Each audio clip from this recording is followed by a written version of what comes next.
Bonsoir à tous, je suis Pierre. Bienvenue sur ma chaîne. Aujourd'hui, nous allons examiner une nouvelle affaire. Cette histoire tragique nous rappelle l'importance de la confiance, de l'honnêteté et des choix que nous faisons dans nos relations. Le destin d'Erin Corwin montre à quel point les apparences peuvent être trompeuses et combien il est essentiel de protéger nos proches. Lauren et William Evelyn ont accueilli une nouvelle petite fille dans leur famille d'accueil au cours de l'été 1994.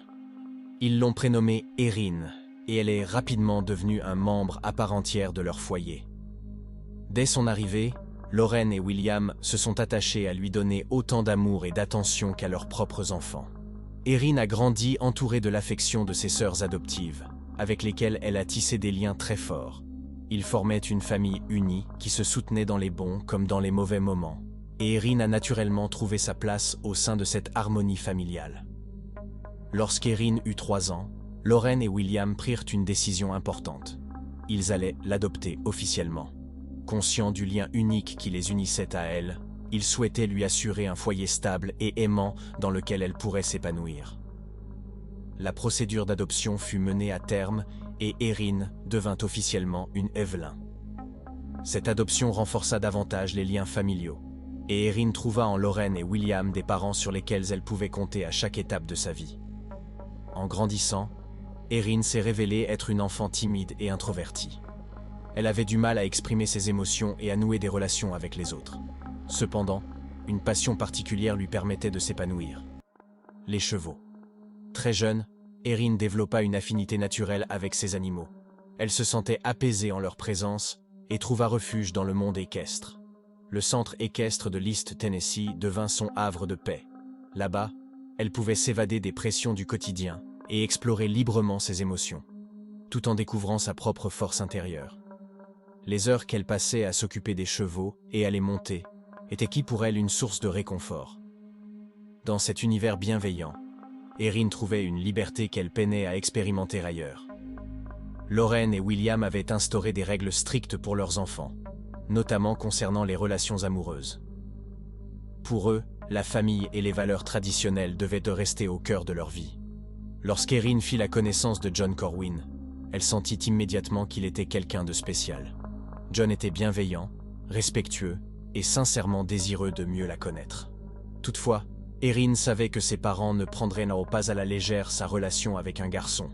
Après réflexion, elle décida de parler à John des règles strictes de ses parents et lui expliqua qu'ils devaient obtenir leur accord s'ils voulaient se fréquenter. John respecta ces règles et prit l'initiative de rencontrer Lauren et William pour leur demander l'autorisation de fréquenter leur fille. Cette démarche impressionna les parents, qui apprécièrent son sérieux et son respect de leurs valeurs familiales. Peu à peu, John devint un membre de confiance de la famille Evelyn. Il passait beaucoup de temps avec les sœurs d'Erin et participait activement à la vie quotidienne de la maison. Le respect qu'il témoignait envers les traditions familiales et son comportement exemplaire lui ont valu une place privilégiée au sein de la famille. Après l'obtention de son baccalauréat, John prit une décision majeure. Il s'engagea dans les Marines. Le jour des 18 ans d'Erin, il la surprit en la demandant en mariage. Ce fut un moment de bonheur intense pour Erin, qui accepta avec enthousiasme. Lauren et William se réjouirent pour leur fille, tout en étant conscients que la vie de couple avec un militaire comportait des défis importants. Les longues absences et les périodes de séparation allaient faire partie de leur quotidien.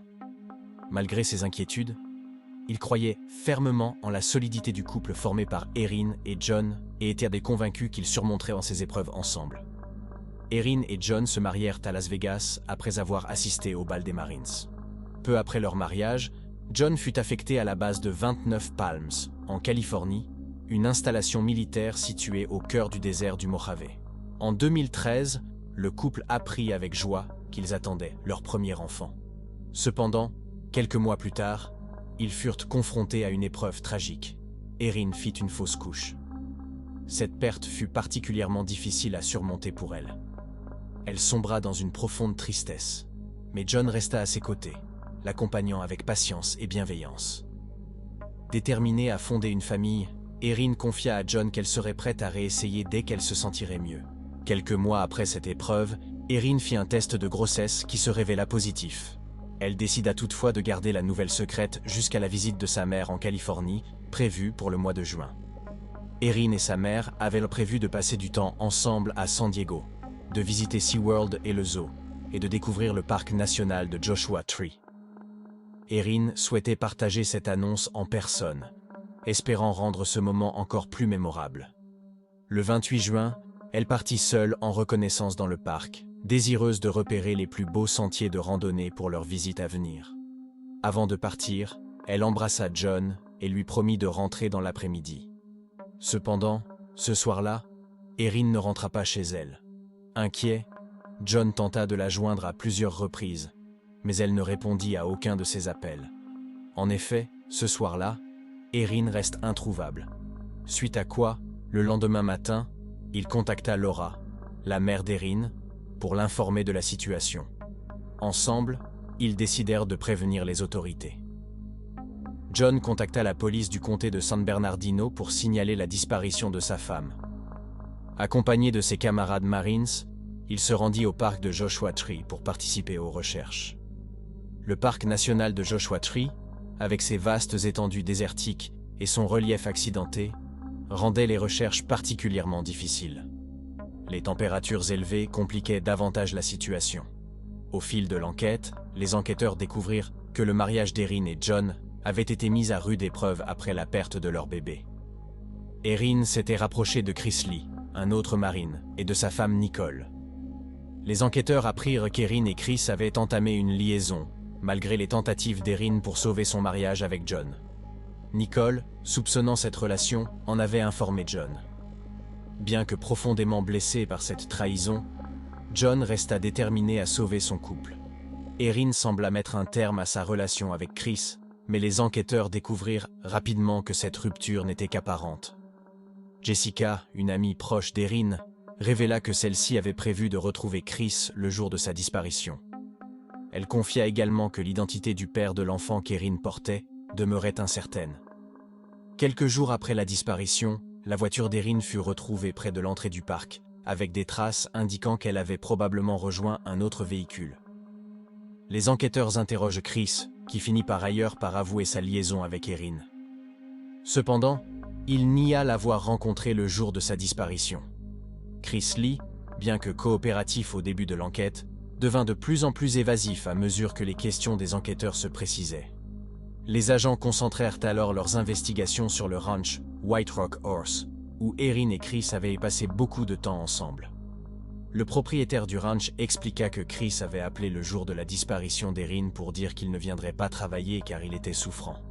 Pourtant, le lendemain, lorsqu'il revint au ranch avec sa femme Nicole, leur comportement semblait étrangement tendu.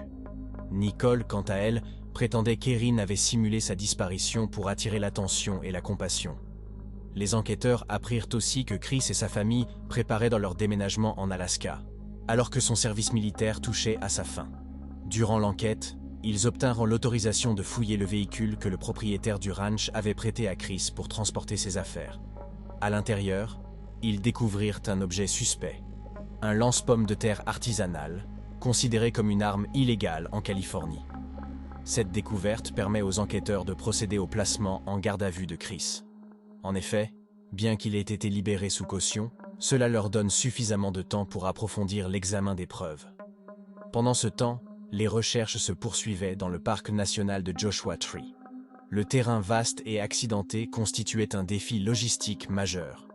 Mais les équipes de recherche restaient déterminées à retrouver Erin ou à découvrir ce qui lui était arrivé. Le 14 août 2014, un membre de l'équipe de secours détecta une odeur suspecte provenant d'une ancienne mine désaffectée. Intrigué, il descendit dans la mine pour en identifier la source et découvrit des restes humains. Immédiatement, l'équipe de secours entreprit les opérations de récupération. Près du corps d'Erin, les enquêteurs découvrirent plusieurs objets significatifs. Une bouteille de gaz propane, une lampe artisanale fabriquée à partir d'un t-shirt et une bouteille de soda. L'expertise médico-légale révéla que le cou d'Erin portait des traces de strangulation.